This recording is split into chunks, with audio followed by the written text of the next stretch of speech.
Seja bem-vindo a mais um HFC Cast. Lembrando, antes de eu anunciar quem vai estar com a gente no bate-papo de hoje, quero convidar você para acompanhar os episódios anteriores. Tem muita informação para você no canal do YouTube do HFC Saúde. Eu espero você para acompanhar todos os episódios. E hoje, é claro, mês de novembro, não poderia ser diferente da gente falar do Novembro Azul. O HFC Saúde apoia essa campanha de conscientização. Por isso, hoje, o nosso convidado é ele, Dr. Rodrigo Derreld, urologista, que vai trazer várias informações para a gente hoje. Seja bem-vindo. Obrigada, doutor. Imagina, Mônica, eu que agradeço a gentileza do convite, mais uma vez, em nome da nossa especialidade de urologia, para poder divulgar um pouquinho sobre o Novembro Azul e sobre a próstata, o câncer de próstata especificamente, que é bastante importante. Exatamente. Eu quero começar falando sobre os homens, doutor. Vamos lá. Quando a gente fala de homem, a gente sabe que a maioria acaba não procurando o médico, né? Muitas das vezes é a própria mulher que incentiva o homem a buscar ajuda médica, a fazer um exame de prevenção. Isso é realidade ainda hoje, doutor? Tá mudando um pouquinho? Isso ainda, em parte, é realidade, sim, tem melhorado bastante, tá? Então, quando a gente pega a população masculina na faixa etária hoje, dos 60, 70 anos em diante, é ainda uma população que não vai com tanta frequência, tá? Geralmente é a esposa que toma, às vezes, a iniciativa de fazer o agendamento. Dos homens mais jovens, né, atualmente os homens com menos de 60 anos, têm tido uma mudança de postura em relação a isso, eles têm sido mais disciplinados em relação à parte de saúde, eles têm procurado mais urologistas, às vezes por conta própria, para fazer exame de rotina, muitas vezes até sem queixa.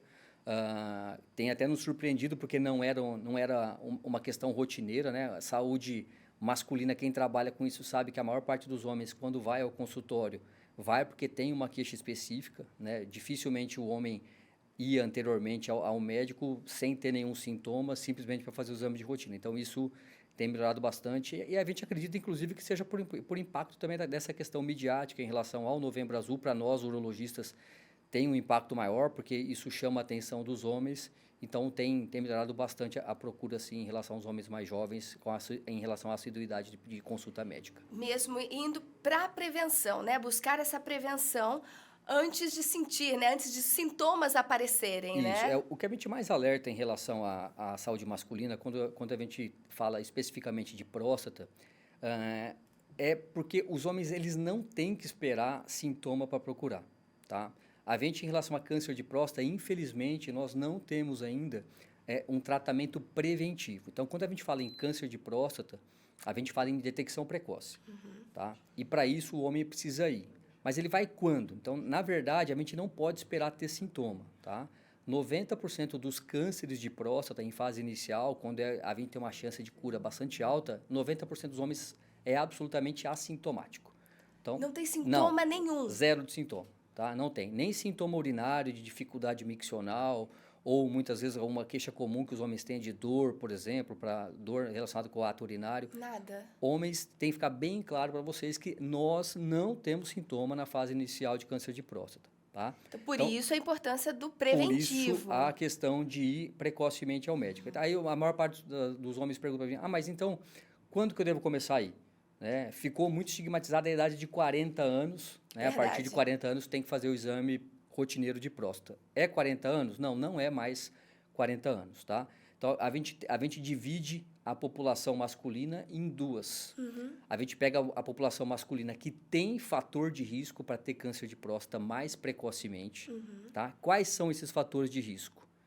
Quando o homem tem, na história familiar, câncer de próstata em familiar de primeiro grau. Certo. Aí entra principalmente pai e irmão. Tá? Esse então, é um fator de risco muito importante. Tá? Mas outros cânceres em outros órgãos influencia? Não. O que influencia é o câncer de próstata mesmo em pai ou irmãos. Então, essa população tem risco e a população da raça negra. Então, toda vez que a gente pega essas duas populações, raça negra e quem tem histórico familiar, esse é tratado como um grupo de risco do câncer de próstata aparecer mais precocemente. Então, nessa população, a idade é 45 anos para começar a fazer o exame de rotina. Tá?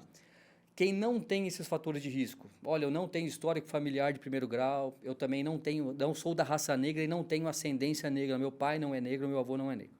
Aí essa população pode começar a partir dos 50 anos, tá? E o que a gente faz a partir dessa idade? Que é obrigatório no segmento anual. É sempre fazer o exame de sangue, que é chamado de PSA, que a gente dosa rotineiramente, pelo menos uma vez por ano, e fazer o exame de toque retal, que é um exame também que ele é complementar. Não existe um exame que seja melhor. O PSA ele é superior ao toque ou o toque ele é superior ao PSA. Na verdade, existe uma diferença. Por que a gente usa o PSA? O PSA ele é um exame altamente sensível. Ele é capaz de detectar ou de suspeitar de um câncer de próstata ainda na fase em que o câncer ele é microscópico. Então, ele sequer vai dar alteração no toque retal, por exemplo. Bem no início mesmo. Bem no início, tá? Então, ele consegue detectar já na fase inicial. Aí, quando a gente explica isso para a população masculina, eles falam, então está resolvido o meu problema. Fiz o PSA. Fiz o PSA, estou resolvido. O PSA ele é sensível, ele é capaz de detectar um câncer de próstata ainda microscópico. Então, por que eu preciso fazer o exame de toque? Aí é que tem um porém que é muito importante que a gente ressalta. Nem todos os cânceres de próstata, eles provocam alteração no PSA. Olha. Tá? E qual que é o percentual desses de câncer de próstata que não afeta o PSA? Em torno de 20%. Então, se a gente pegar 100 pacientes com câncer de próstata, desses 100 pacientes, 80 tiveram alteração do PSA, mas provavelmente 20 não tiveram alteração e foi detectado ou por exame de toque ou por algum outro exame de imagem que hoje é bem feito também, principalmente a ressonância de próstata, tá? Então, essa é a importância de fazer o exame de toque. Se a gente fizer, muitos pacientes optam às vezes por fazer, olha, eu vou fazer só acompanhamento com PSA anual, eu não quero fazer esse exame de próstata, eu vou me eximir do exame, eu corro um risco? Corre. 20% de passar uma doença despercebida, que seria, na verdade, suspeitada pelo exame de toque. Então, essa é uma ressalva que a gente faz para os pacientes que não aceitam, né? Ou que têm um certo pudor, às vezes, de fazer o exame de toque, pelo risco que se corre. Tá? Então, a gente sempre fala, tem algum exame que é melhor? O PSA ele é mais sensível, mas é fundamental que faça os dois exames.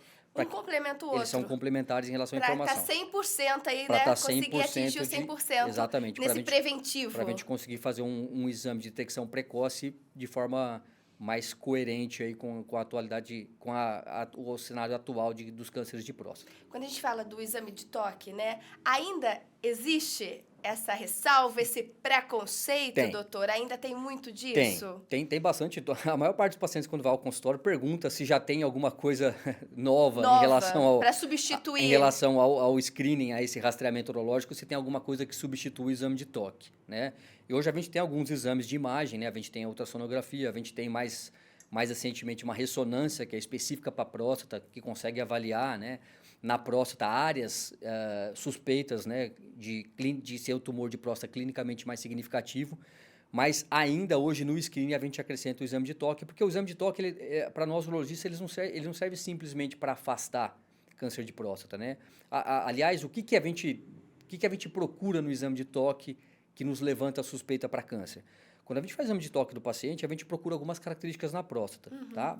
E a principal para câncer é a consistência da próstata e se tem algum nódulo. A próstata, ela tem uma consistência que a gente chama de fibroelástica, então ela tem uma consistência muito parecida com a ponta do nariz. Certo. Ela é firme, então quando tem um câncer de próstata, ela perde parte dessa consistência, ela fica com uma consistência aumentada, então ela fica com uma consistência pétrea, de madeira, fica mais endurecida, então a gente consegue palpar isso no exame, tá?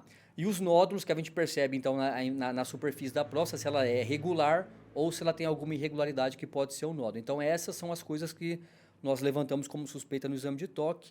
E o exame de próstata ele também serve para a gente fazer uma medida aproximada do volume prostático, que para a gente vai ser útil em relação à avaliação do crescimento benigno da próstata, que é uma coisa que acontece na próstata em paralelo ao câncer, não tem nada a ver com câncer.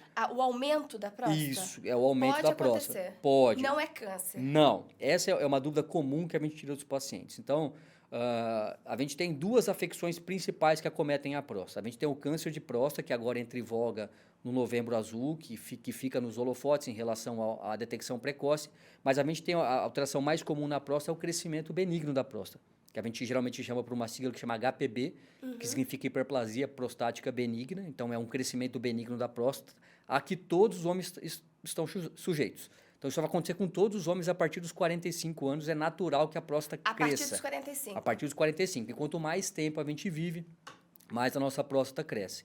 E esse crescimento, ele não aumenta em absolutamente nada o risco de desenvolver um tumor, um câncer de próstata. Eles não têm relação, tá? Então, o crescimento benigno vai acontecer com todos nós e o câncer de próstata não vai acontecer com todos nós. Vai acontecer uma fração da população masculina, que é em torno de 30%, tem risco de desenvolver câncer de próstata ao longo da vida. É alto, né? Só que esse câncer de próstata, ele não vai ter relação nenhuma com o crescimento benigno. O câncer pode acontecer em próstatas grandes ou em próstatas pequenas, ele não faz nenhuma ressalva em relação ao tamanho da próstata para ter o acometimento do paciente. E quando tem esse aumento, tem tratamento? Tem. É um acompanhamento, Tem. doutor? O crescimento, a gente detecta tanto no exame de rotina, mas é o crescimento que dá os sintomas urinários que o paciente tem. Então, muitos pacientes vão ao consultório com sintomas urinários, com sintomas miccionais. Quais são os sintomas mais comuns? Então, o paciente ele vai ter dificuldade miccional, ele tem dificuldade para começar o jato, ele hesita, ele chega ao banheiro, ele demora para iniciar o jato. O jato, ele perde a força, a pressão de saída. Então, ele tem um fluxo mais baixo, um fluxo com uma velocidade menor. Ele tem uma dificuldade de esvaziamento, ele termina a micção muitas vezes e tem a sensação que a bexiga ainda ficou repleta. Tá? Tá cheia ainda. Ele começa a ter muito acordar noturno, mais do que 2, 3 vezes à noite, com dificuldade miccional noturna. Esses são os sintomas mais comuns de crescimento benigno. E muitos pacientes vão ao consultório com medo que esses sintomas, na verdade, sejam por câncer de próstata. Olha. Isso não acontece. Porque qual que é a diferença? O câncer de próstata, ele acontece na região periférica da próstata. Então, ele acontece numa região onde não tem nenhuma estrutura próxima. Certo. Tá? Mas tem a facilidade, por ser periférica, a gente consegue identificar no exame de toque. Já o crescimento benigno, por sua vez, ele acontece na região central da próstata. E o que tem de especial naquela zona de transição no centro da próstata? É por ali que passa a uretra. A uretra, o que é? Um canal que leva a urina da bexiga para a próstata, para o pênis e para o meio externo. Consequentemente, como ele passa no interior da próstata, à medida que a próstata aumenta de volume, esse canal, a uretra, ela tem um calibre reduzido. E isso vai fazer com que o paciente desenvolva sintoma miccional, que foi esse que nós descrevemos agora. Tá? E aí o tratamento benigno, para essa condição benigna da próstata, inicialmente é tratamento medicamentoso, simples, com uma taxa de resposta muito alta. Então, a próstata aumentada não significa que vai ou não ter câncer de próstata. Não é algum sintoma que... Não é um alarde, não tá? É um alarde. Não é sinal de alarde. Então, muitos pacientes também vão ao consultório com achado ultrassonográfico, fazem, às vezes, um ultrassom de rotina, tá? Que inclui a próstata. E no laudo do ultrassom vem que a próstata apresenta aumento das dimensões, tem um crescimento benigno. E muitos vão ao consultório preocupados que isso possa ser câncer. E, na verdade, não é. Tá? O crescimento benigno pode ter alguma suspeita? Pode, mas a suspeita vai ser baseada no PSA e no exame de toque. Jamais pelo volume da próstata. O volume da próstata não tem qualquer relação com o câncer de próstata. Então, é para tranquilizar os pacientes em relação a isso. Muito bom, né? E procurar o médico, Sim. né? E quando a gente diz no câncer de próstata, o tratamento é cirúrgico, doutor? Do câncer de próstata, um dos tratamentos é cirúrgico. Tá? Então, quando a gente faz o diagnóstico do câncer de próstata, a gente primeiro precisa saber se esse câncer de próstata ele é localizado, ou seja, ele está só no interior da próstata, ele tem um acometimento único da glândula prostática, ou se ele tem doença já fora da próstata, que são as metástases, que são as doenças à distância. Isso pode acontecer no câncer de próstata? Pode. Hoje, dos diagnósticos que a gente faz de câncer de próstata, 70% a 80% o câncer ainda é localizado. Ele está dentro da próstata. Então, o tratamento é específico. Tá? E quando o câncer está fora da próstata metastática, uma fração menor, o tratamento geralmente não é cirúrgico. Quando o câncer está localizado, tem tratamento curativo? Tem. Quais são as modalidades terapêuticas que a gente tem para câncer de próstata que está só, na verdade, restrito à glândula prostática? A gente tem o procedimento cirúrgico, que é a retirada da glândula prostática, e tem um tratamento menos invasivo, que é a radioterapia. Tá? Dentro dos tratamentos cirúrgicos, aí vai ter uma série de modalidades de abordagem. Tá? Então, anteriormente nós tínhamos só cirurgia aberta para retirada da próstata, né? Hoje a gente tem a cirurgia videolaparoscópica, que são aquela cirurgia que ela é feita com pequenas incisões, com a ajuda de uma câmera e de pinças Chama de minimamente invasiva, tá? E a gente também tem a cirurgia também laparoscópica, lembrando que o termo laparoscópico quer dizer que, na verdade, a cirurgia é feita com o auxílio de uma câmera de magnificação, mas temos uma laparoscópica com auxílio robótico, tá? Que é a cirurgia robótica, a cirurgia que o pessoal vê bastante, que tem bastante veiculação na mídia, que é a cirurgia feita por robô, tá? A cirurgia robótica, na verdade, ela não é feita por um robô, tá? Ela é feita uma cirurgia laparoscópica, mas as pinças que ficam no paciente para a realização da cirurgia, elas são acopladas em braços robóticos. Entendi. Que são controlados por um cirurgião. Tá? Então, na verdade, o cirurgião ele fica fora do campo cirúrgico, ele fica num console no canto da sala. Ah, não fica ali junto com o paciente? Não fica. Ali, junto com o paciente, fica um auxiliar, na verdade. A câmera e a maior parte dos instrumentos é controlado pelo cirurgião que fica nesse console, com o auxílio do cirurgião, do primeiro auxiliar, que fica na mesa para auxiliar nas trocas das pinças, principalmente. Tá? Então, ela é feita pelo cirurgião. Mas qual que é a vantagem de fato de ser robótico, então? O braço robótico, que é acoplado no paciente com as pinças, ele tem um refinamento de movimento que a mão humana não consegue ter. Eu ia dizer, é mais assertiva? Ele não tem, por exemplo, ele corrige qualquer tremor que o cirurgião tenha. Entendi. Tá? Ele consegue fazer movimentos de 360 graus, rodando por exemplo, ao rodar uma agulha, coisa que um punho humano não conseguiria fazer. Tá? E, além disso, a imagem que é obtida pela câmera é uma imagem em 3 dimensões que o cirurgião opera. Então, ele tem uma magnificação grande de imagem, né? Ele tem uma melhoria na qualidade, principalmente para visualizar as estruturas vizinhas à próstata. Tá? Por que essa cirurgia, na verdade, a cirurgia robótica ela não foi desenvolvida para a próstata, ela foi desenvolvida para a cirurgia coronariana, para a cirurgia cardíaca, tá? E ela acabou sendo muito utilizada para a próstata porque a cirurgia da próstata traz para a gente uma complicação, né, para o paciente muito grande, que é na esfera do controle urinário, que é a incontinência urinária que pode acontecer pós-cirurgia de próstata. Isso acontece porque a próstata ela não tem nada a ver na verdade, com a sexualidade masculina. Essa é uma dúvida comum, tá? Então, a próstata ela não tem relação com a sexualidade, ela tem relação, na verdade, com a fertilidade masculina. A próstata ela vai produzir os principais nutrientes pro espermatozoide no processo de fertilidade, tá? Mas eu sempre ouço falar que pacientes que fazem tratamento ou medicamentoso ou cirúrgico que abordam a próstata, o paciente tem um risco de disfunção erétil, né? Uma alteração na função sexual. Isso é verdade? É verdade. Mas isso é por conta de uma condição anatômica, tá? A inervação... Seria, assim, anatômica...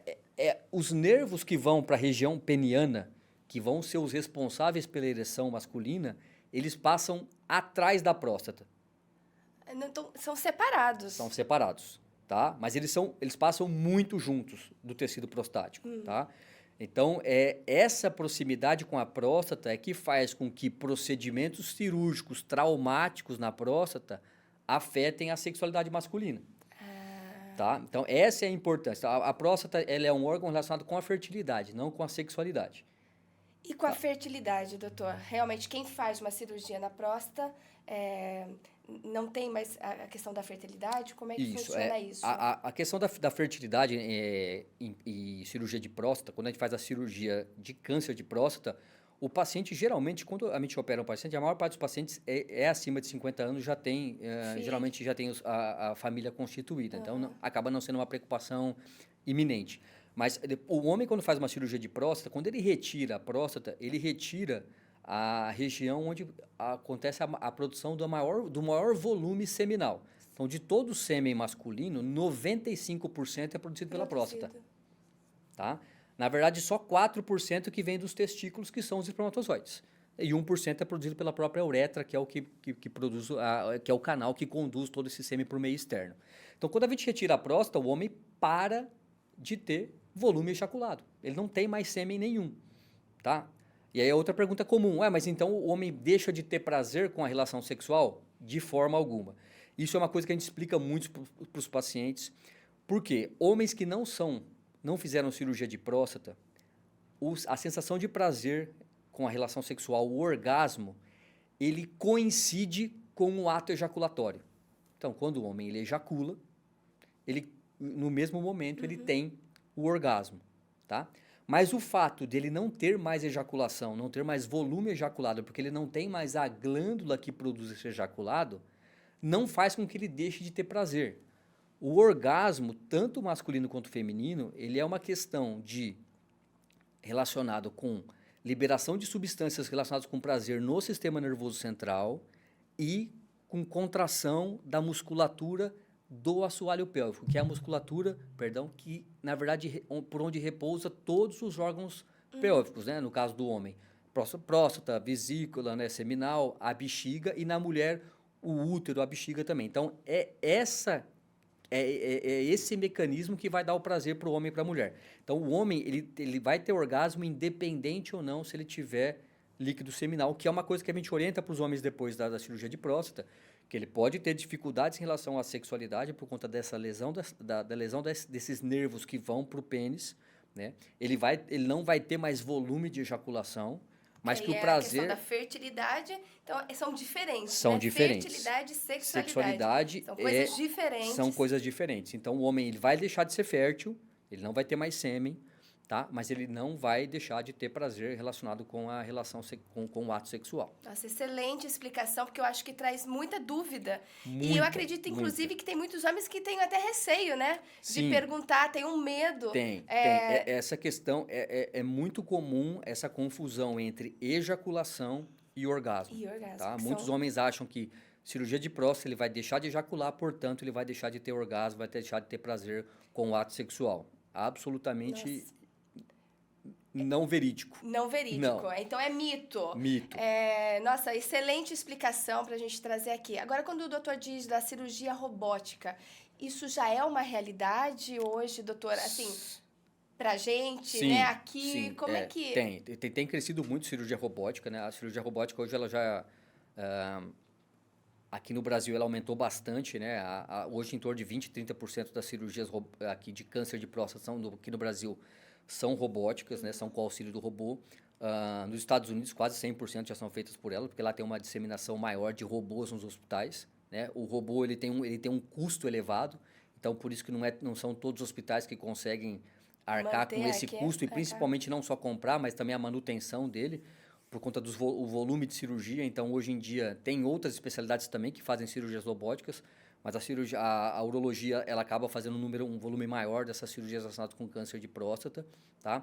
Aqui em São Paulo, no estado de São Paulo, propriamente dito, a gente já tem cidades que já tem, até cidades do interior, Bauru já tem robô, em Barretos também, no Hospital do Amor também tem robô, aqui nas cidades mais próximas, em Campinas, e aí na cidade de São Paulo também, que tem um número grande de robôs, é uma das opções, tá?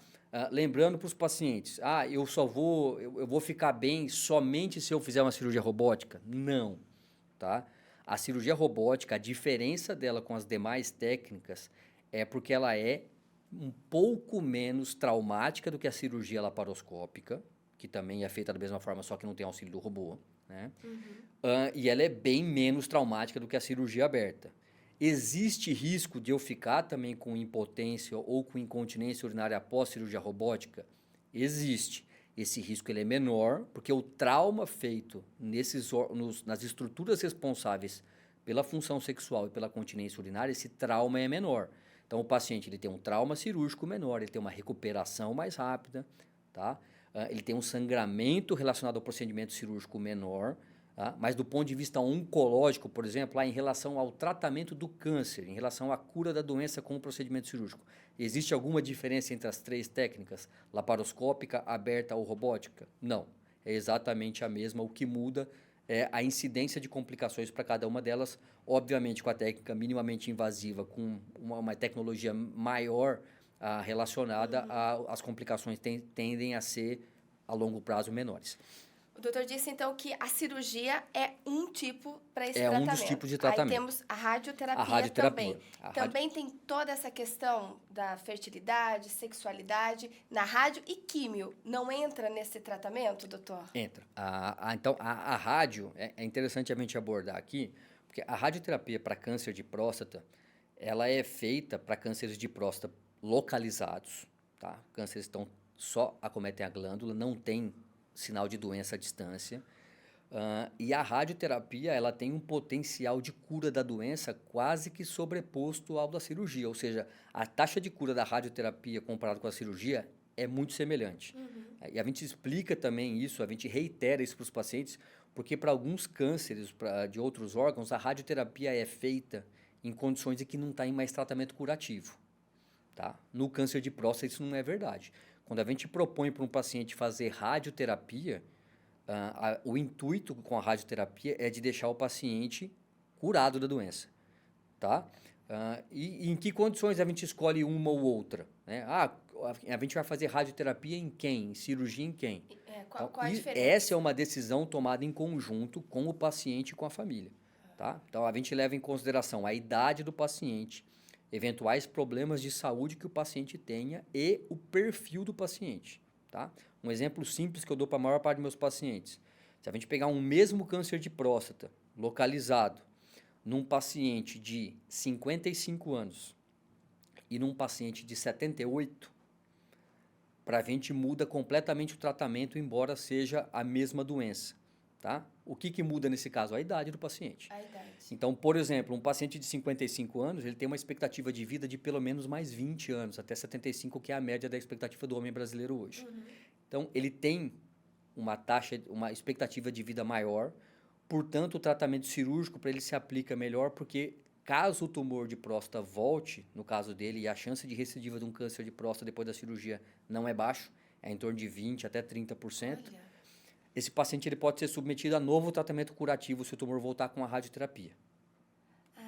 Então, por isso da escolha certa. Por isso da escolha então, relacionada com a idade. Com a idade. Um paciente de 78 anos, por exemplo, que eu dei aqui no exemplo, ele é um paciente, às vezes, que tem um risco cirúrgico maior, ele vai ter risco maior de complicações relacionadas com o procedimento, e se ele fizer a radioterapia, ele tem uma expectativa de vida menor, né? E provavelmente ele não vai ter mais nenhum desdobramento ruim da doença.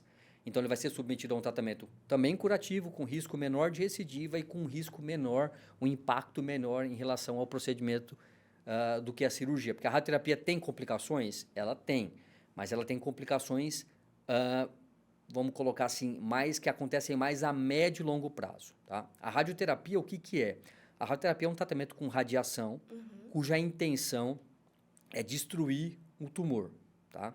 Só que essa radiação, hoje a gente tem aparelhos que fazem com que essa radiação ela seja, na verdade, convergida para uma área pequena, para a área só onde está o tumor, né? Que a gente chama de radioterapia conformacional. Então, ele consegue dirigir essa radiação só para o órgão que realmente está acometido. Para não pegar uma área maior. Para não pegar uma área muito grande como era anteriormente, né? Que pegavam o tecido doente, mas pegavam muito tecido viável e as complicações advinham daí. Então, a radioterapia, ela pega também ela pega a próstata, mas ela pega também um pouco a bexiga e o reto. Então, isso pode promover no paciente, quando pega a bexiga, por exemplo, uma inflamação na bexiga pela radiação, que chama cistite actínica. Isso pode ter complicações. Uma delas, sangramento urinário. É uma das causas, tá? Ele pode ter sangramento retal, sangramento nas fezes, por conta dessa radiação também pegar o reto, que é a parte final do intestino. Então, também tem complicação. Ele pode complicar também com impotência sexual, com alteração da função sexual? Sim. Só que a alteração da função sexual, ela não é tão abrupta como é com a cirurgia. A radioterapia também lesa a inervação da próstata, só que essa radiação ela é cumulativa. Essa alteração na potência ela vai acontecendo ao longo dos anos. Então, o paciente vai tendo uma perda, na verdade, gradativa da função sexual. Tá? Então, ele não vai ter aquele nítido nexo causal da cirurgia com a piora da potência. Né? A radioterapia ela vai diluir esse efeito colateral ao longo dos anos, 1 ano e meio, 2 anos. Tá? Mas, ainda assim, hoje ela é mais focada, não é tanto como era antigamente. Não. Que você pegava até uma área maior. Sim, até aqui no próprio HFC, no CEON, já tem esse aparelho que chama uma radioterapia conformacional. Então, a radiação ela é dirigida quase que exclusivamente para a área realmente acometida pela doença, tá? E existe também uma outra modalidade de radioterapia que é muito bacana também, que a gente utiliza, que chama braquiterapia.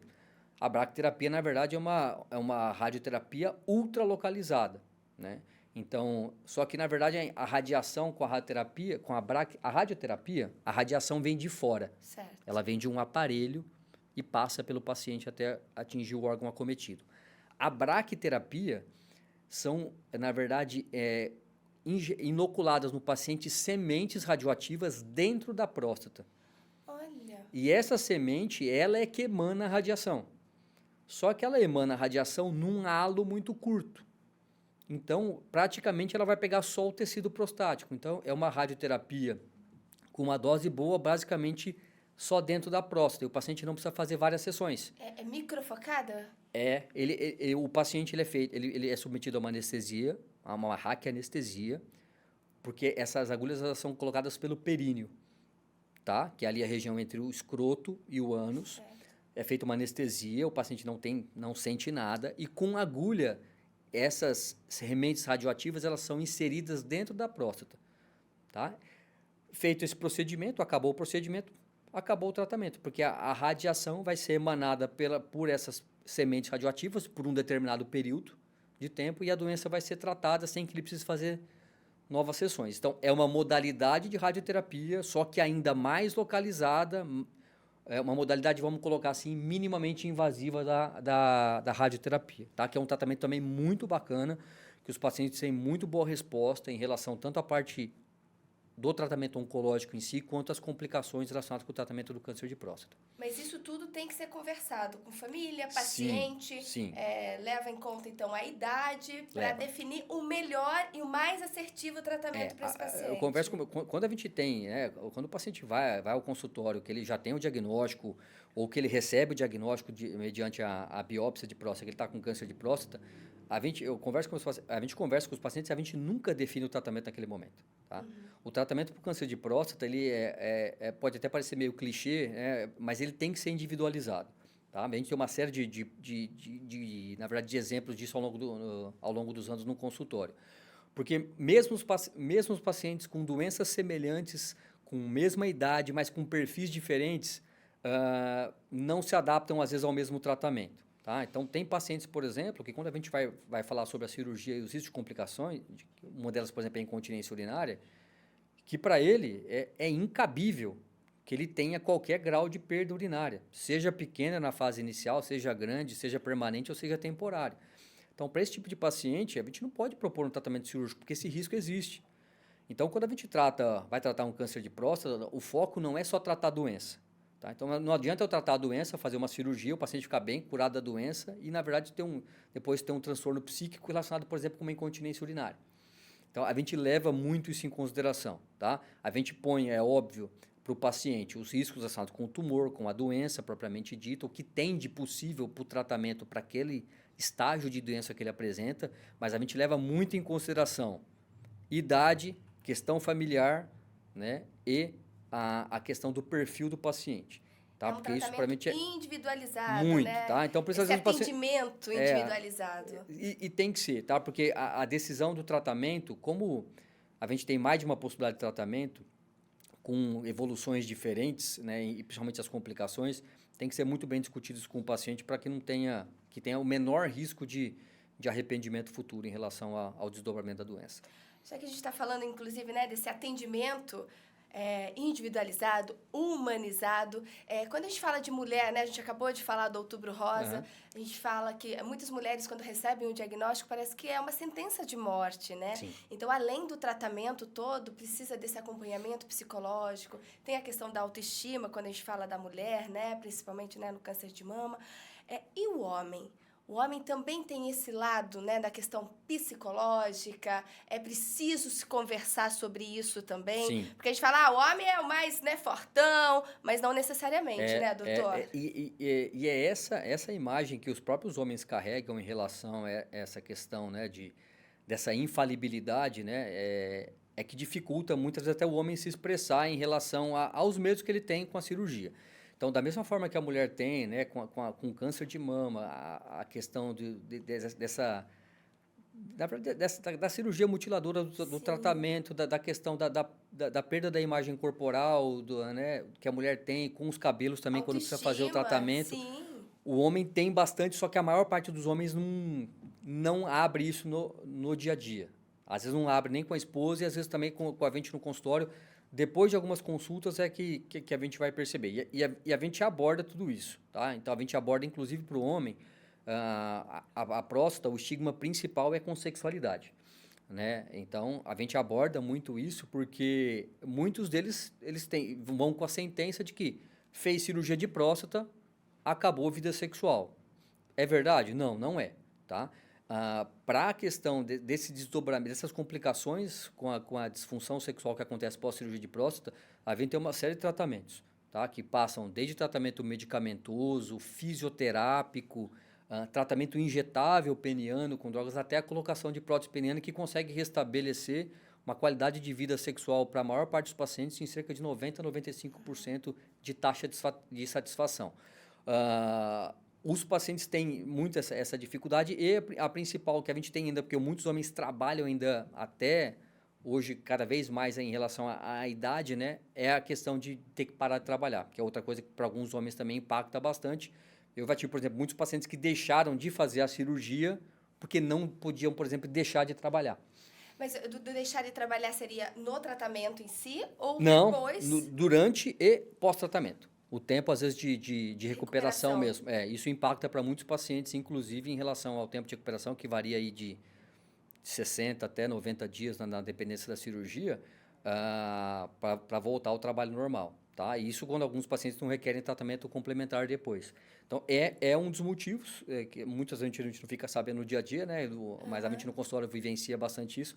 É um dos motivos, às vezes, de escolha de tratamento por radioterapia. Porque a radioterapia o paciente não precisa, ele não abandona ele não abandona o cotidiano. Não há necessidade desse repouso, não, assim? Ele faz o tratamento trabalhando. Trabalhando. Ele faz o tratamento radioterápico e volta para o trabalho. Então, é uma das condições, tá? E tem essa condição masculina mesmo de deterioração. O grande problema do homem ainda é que ele fala muito pouco. Às vezes, tanto com a própria esposa, quanto para a gente no consultório. Então, é um trabalho, a gente às vezes vai perceber isso.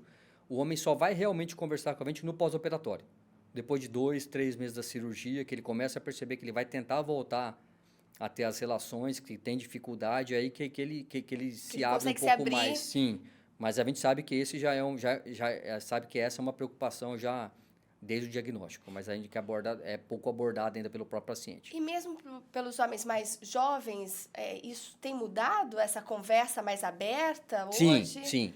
Os homens mais jovens, né, eles procuram bem mais hoje urologistas, né, e principalmente, as consultas principalmente são relacionadas com a parte de sexualidade mesmo, né. Eles procuram com mais frequência, e é interessante também porque eles já vão com muita informação, né? Então, a população jovem hoje tem uma informação já privilegiada, né? Em relação, na verdade, ao alcance. Nem sempre tudo muito verídico, a gente tem muito problema de... A gente tem que tomar cuidado com isso, né? A informação está aqui, na palma da mão, mas são tantas que a gente não sabe, às vezes não quer acreditar. Por isso que é importante uma consulta. E o que a gente tem problema, principalmente no consultório com população jovem, é o apelo mercantil de algumas coisas relacionadas com a sexualidade. Exato. Então, tem muita venda de produto, então... A gente no consultório fica sabendo de quase todos os produtos novos que saem, porque o pessoal vai lá para tirar... Vai e pergunta, porque assim, o apelo que é feito, né, das capacidades milagrosas da medicação que está em voga é grande, tá? Então, isso chama muita atenção dos pacientes. A propaganda é grande. Sim, a propaganda é grande e a gente tem tido agora também uma coisa mais nova, que é até com a própria harmonização genital. Olha isso! Da mesma forma que tem a harmonização facial, muitos pacientes têm procurado também, porque tem algumas coisas já que estão sendo realizadas. Mas essa harmonização seria para quê, doutor? Principalmente para engrossamento peniano. Por causa de tamanho. Para engrossamento e o alongamento. O alongamento tem muitas coisas que são vendidas, que a gente pede para os pacientes tomarem cuidado. Tem muitas coisas que são vendidas na internet para alongamento peniano que não tem embasamento científico nenhum. Tá? Que põe em risco, inclusive, o paciente em relação sobre riscos. Sim, em relação a algumas lesões, porque são alguns exercícios absurdos que são passados em alguns cursos aí para tratamento e alongamento peniano. E a gente fala, por exemplo, que não existe isso. Existe um tratamento cirúrgico com alongamento peniano, tá? Mas que a Sociedade Brasileira de Urologia, inclusive, ela proscreve, ela pede para que seja evitada, porque é uma cirurgia que tem complicações depois com a funcionalidade sexual do paciente, prejudica muito. em relação ao funcionamento, mas o que tem ficado agora mais em voga é que ainda tem sido feitas, inclusive por pessoas que às vezes não são médicas, é a harmonização genital peniana com engrossamento por injeção de substância. Né? Uma delas já está sendo tá sendo estudada para realmente ser comercializada para isso, que é o ácido hialurônico. Então, da mesma forma que se faz esses implantes faciais, também tem se feito implantes na região genital para questão do engrossamento. Ainda não é totalmente liberado isso, a Sociedade Brasileira de Urologia mesmo ainda não libera. Tem estudos que estão, né, com a injeção dessas substâncias para avaliar, né, risco de complicação e a durabilidade disso a longo prazo, que ainda a gente não tem estabelecido. E a gente pede para os pacientes tomarem bastante cuidado no que vai fazer e principalmente onde e com quem vai fazer, porque o risco é grande dessa injeção de substâncias, principalmente por conta de contaminação e infecção genital, que teria um desdobramento de risco muito elevado. Um risco grande, e quando a gente diz nos medicamentos, pode trazer uma série de complicações. Sim. Né? Quando não é acompanhado com um profissional, com um médico, né? Sim, credenciado, que entende o especialista, pode trazer uma série de complicações. Uma das preocupações nossas não é só com a técnica que é feita, mas também o material que é utilizado, principalmente com o alto risco da qualidade do material, para alguns que já estão estabelecidos, né? Principalmente quando é com harmonização facial, mas na região genital, principalmente com um risco de onde provém o medicamento, que às vezes é material, inclusive, clandestino, que aí o risco fica muito mais alto. Muito maior, né? Doutor, e falando um pouquinho do HFC-Onco hoje, né? O setor hoje é preparado, né, para atender, para falar do câncer de próstata, toda a questão da urologia, né, doutor? Sim, assim como todas as outras áreas oncológicas, aqui na especialidade de urologia também a gente é muito bem servido em relação a todas as possibilidades de tratamento, né? Então, vai desde o tratamento cirúrgico que a gente faz, tem o tratamento radioterápico também, que é feito lá em conjunto, e a própria quimioterapia que você questionou também. Tem pacientes que precisam fazer quimioterapia para câncer de próstata? Tem. Não é um tratamento padrão, mas para alguns pacientes já com doença avançada tem o tratamento quimioterápico, né? E o imunoterápico que é feito lá no CEON também com os oncologistas. Então, nós trabalhamos, nós urologistas, né, o Dr. Rogério e eu, os radioterapeutas, né, a doutora Karine, o Dr. Vinícius, e os oncologistas, lá quem especificamente o Dr. Leandro Bianco, que faz a parte de urologia conosco. Então, a gente tem uma equipe já bem estruturada já há bastante tempo, há 9 anos pelo menos que nós trabalhamos juntos lá. Então, tem todas essas possibilidades de tratamento lá conosco. Como diz, a equipe multiprofissional, né, Isso, doutor? quando a gente fala em oncologia, hoje não tem como ser diferente, né? Porque tem o leque de opções, né, de tratamento e de como o paciente tem que ser atendido requer esse tipo de abordagem mesmo, não tem como ser diferente. Doutor, no início da nossa conversa, o doutor falou assim, tem 40 anos, é muito que está focado na cabeça, né? A partir dos 40 anos é que eu tenho que buscar ajuda. Aí o doutor até citou a questão, né? Se tem alguém na família, a questão da raça negra, né? Agora, o jovem, doutor, ele também precisa se preocupar com alguma coisa? O doutor falou na idade de 45 anos, né? Principalmente quando se tem essa questão, porque é uma doença silenciosa. Sim. E o jovem, doutor? Quando que ele deve, assim, prestar atenção, buscar uma ajuda médica? Acho que vale a pena a gente trazer isso. Vale. Com a população jovem, né, a gente trabalha principalmente já com público adolescente masculino. Então, a gente orienta, mais ou menos parecido com a mulher, quando começa a ter vida sexual, tá? Porque a gente faz também a questão de orientação, não só de IST, né, que são as infecções sexualmente transmissíveis, mas também a avaliação genital. E a gente faz uma avaliação de uma coisa muito importante para homem adolescente, que ele pode ser portador assintomático e isso tem impacto na fertilidade, chama varicocele. Tá? O que é a varicocele? A varicocele, na verdade, ela é uma espécie de varizes, como a gente tem já muito conhecido nas pernas, né? O que são varizes? Varizes são veias que ficam doentes, portanto, elas ficam dilatadas e elas ficam tortuosas, porque elas perdem a capacidade de levar o sangue de volta para o coração. Toda a veia que a gente tem no corpo, a função dela é essa, levar o sangue de volta para o coração. A varicocele seriam varizes, só que das veias testiculares, tá? E qual que é a implicação disso? O paciente pode ter um discreto aumento no volume testicular, principalmente do lado esquerdo. Varicocele, 90% das vezes acontece do lado esquerdo. Mas tem uma justificativa? Tem por causa de uma questão anatômica. As veias que levam o sangue do testículo lado esquerdo para o coração, elas fazem um caminho mais vertical. então, portanto, a pressão nessas veias é maior. Então ela fica dilatada e tortuosa com mais facilidade. E a implicação disso é fertilidade. O paciente pode ter alteração de fertilidade.